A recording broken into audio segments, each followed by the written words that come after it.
तो वो अभी भाभी को डांट रहे हैं कि तुम प्रेग्नेंट हुई है वो है, तो मैं बीच में आ जाती हूँ क्योंकि मुझसे देखा नहीं जाता। तुम्हारी हिम्मत कैसे हुई मेरी मॉम पर हाथ उठाने की?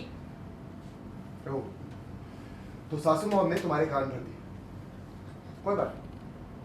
तुम मुझसे पूछ रही हो, मैं तुमसे पूछता हूं, तुम्हारी हिम्मत कैसे हुई मेरे आई बाबा के जज्बातों के साथ खेलने की? अरे जब से आई को पता चला है कि तुम प्रेग्नेंट हो, तब से वो फूली नहीं संभाली। हंस रही है, नाच रही है, गा रही है, तुम्हारे लिए लड्डू बना रही है, यहां तक कि उन्होंने पूजा तक प्लान कर लिया तुम्हारे लिए। और तुम ये नथ सिर्फ एक नथ नहीं बल्कि मेरी आई का आशीर्वाद है, और तुम इस नथ के ऊपर पैर रखकर चली गई। क्यों किया तुमने रिद्धि ऐसा? जवाब दो, क्यों किया तुमने ऐसा? क्योंकि मैं तुम्हारी आई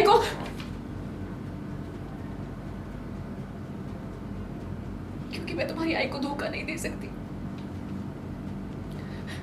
उनको लगता है कि ये बच्चा तुम्हारा और मेरा है। एग्जैक्टली मुझे भी यही लगता था। मुझे लगा कि तुम पूजा से उठकर चली गई हो क्योंकि तुम्हें दुख हो रहा है, क्योंकि तुम अपने परिवार को, मेरे परिवार को धोखा दे रही हो। लेकिन नहीं, गलत था मैं। तुम्हारे लिए पूजा इंपॉर्टेंट नहीं, तुम्हारे लिए इंपॉर्टेंट है तुम्हारी मीटिंग। मुझे लगता था रिद्धि कि तुम अलग हो, पैसों से ज्यादा तुम्हारे लिए रिश्तों के मायने, अपनों के मायने। लेकिन नहीं, तुम बिल्कुल अपनी मां की तरह। पैसा पैसा पैसा, पैसे के आगे तुम्हें कुछ नहीं दिखता। ना परिवार, ना फैमिली, ना रिलेशंस, ना इमोशंस, कुछ नहीं।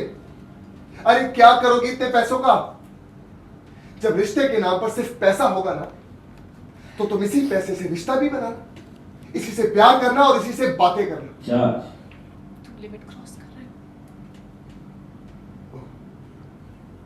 मैं लिमिट क्रॉस कर रहा हूं तो ठीक है, आज मैं लिमिट क्रॉस कर रहा हूं तो एक काम करते हैं ना, पूरे तरीके से लिमिट क्रॉस कर देता हूं। एक तो पता नहीं कहां से ये बच्चा उठा के लेकर आ गई हो पेट में।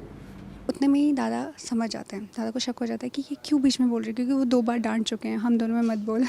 तो वैसा ही अभी कुछ ऐसा मोमेंट हुआ है जिसमें नील को पता चल जाता है। तुम जैसी लड़की दादा प्लीज गुस्से में कुछ ऐसा मत करिएगा जिसके लिए आपको बाद में पछतावा हो। मंजरी तुम जाओ यहाँ से। नहीं भाभी, मैं आपको ऐसे अकेला छोड़कर नहीं जाऊंगी। मंजरी, मैंने कहा ना, रिद्धि और मेरे बीच में बोलने की कोई जरूरत नहीं। मैं जो बोल रहा हूं सोच समझ के बोल रहा हूं, और इस बात का मुझे कोई पछतावा नहीं होगा, पछतावा होगा।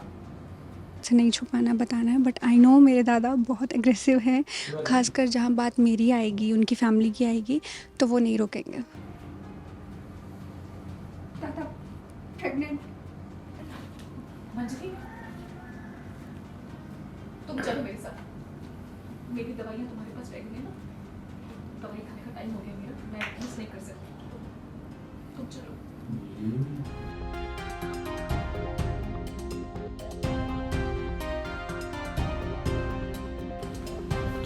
नील, तुम ये क्या कर रहे थे? कुछ हो जाता तो? मंजरी, क्या तू लोग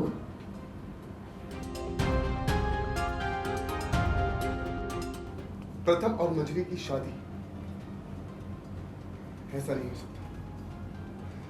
रिद्धि, मैं जानता हूं कि प्रथम तुम्हारा भाई है, लेकिन प्लीज मेरे सामने उसका नाम मत लेना।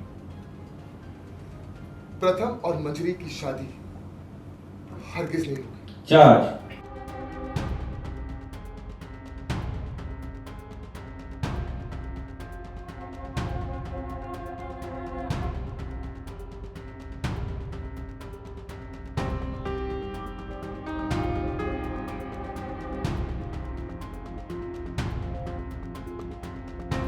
जो मंजरी है वो प्रेग्नेंट है, तो ये ऑडियंस को पता ही है, बट घर पे किसी को नहीं पता है। तो घर पे सिर्फ रिद्धि भाभी को पता चला है। तो जब रिद्धि भाभी को पता चला तो वो हमें सपोर्ट कर रहे थे, बट उस चक्कर में रिद्धि भाभी फंस गए हैं। मतलब सबको लगता है कि वो प्रेग्नेंट हैं और उनके रिचुअल्स और ये सब चीज़ें हो रही हैं जिसमें वो फंस गई हैं। बट कुछ जगह पर इमोशंस ऐसे हैं जहाँ पर वो मेरी आई से झूठ नहीं बोलना चाहते हैं, दादा से झूठ नहीं बोलना चाहते हैं, तो इसलिए वो एक पूजा में बैठते हैं आई के कहने पर, बट वहाँ से उठकर चले जाते हैं, जिसकी वजह से दादा और भाभी में मिसअंडरस्टैंडिंग्स हो जाती है बहुत सारा। तो वो अभी भाभी को डांट रहे हैं कि तुम प्रेग्नेंट हुई है वो है, तो मैं बीच में आ जाती हूँ क्योंकि मुझसे देखा नहीं जाता। बिल्कुल बिल्कुल वही तो दादा ने उनको बोल दिया कि तुम्हारे लिए सिर्फ पैसा ही मैटर करता है, क्योंकि उनको लगता है कि वो मीटिंग के लिए चली गई उठकर, उनको ये नहीं पता कि वो क्यों उठकर गई। तो अभी भाभी मुझे बचाते बचाते खुद फंस गई हैं, बट स्टिल मुझसे देखा नहीं गया, तो मैं बीच में गई। मैंने दादा को बोला कि नहीं आप गलत समझ रहे हो। तो जैसे वहाँ पे एक मोमेंट होता है, कुछ चीज़ें होती हैं वो आपको देखने को मिलेंगी, उतने में ही दादा समझ जाते हैं। दादा को शक हो जाता है कि ये क्यों बीच में बोल रही है, क्योंकि वो 2 बार डांट चुके हैं हम दोनों में मत बोल। तो वैसा ही अभी कुछ ऐसा मोमेंट हुआ है जिसमें नील को पता चल जाता है। उनका एक्शन तो बहुत ख़तरनाक होने वाला है, क्योंकि मुझे उनसे बहुत डर लग रहा था। भाभी तो कब से बोल रहे थे कि उनसे नहीं छुपाना बताना है, बट आई नो मेरे दादा बहुत एग्रेसिव हैं। खासकर जहाँ बात मेरी आएगी, उनकी फैमिली की आएगी, तो वो नहीं रुकेंगे, वो प्रथम को मार देंगे। ऐसा मुझे लग रहा है, बट देखते हैं आगे क्या होता है। घमासान होने वाला युद्ध बहुत बड़ा युद्ध होने वाला है। प्रथम तो ज़िंदा नहीं बचेंगे, वो बहुत मारेंगे उनको, वेरी ऑब्वियस। हाँ, तो मैं ये कहना चाहूँगी अपनी ऑडियंस को कि प्लीज़ प्लीज़ हमारे जमाई नंबर 1 को और बहुत ज़्यादा प्यार दें। अभी जमाई नंबर 1 शाम 7 बजे आता है और रात को 11 बजे रिपीट टेलीकास्ट होता है, तो प्लीज़ प्लीज़ आप देखें और बहुत सारा प्यार दें, और आने वाले समय में मेरी और प्रथम की शादी हो जाएगी।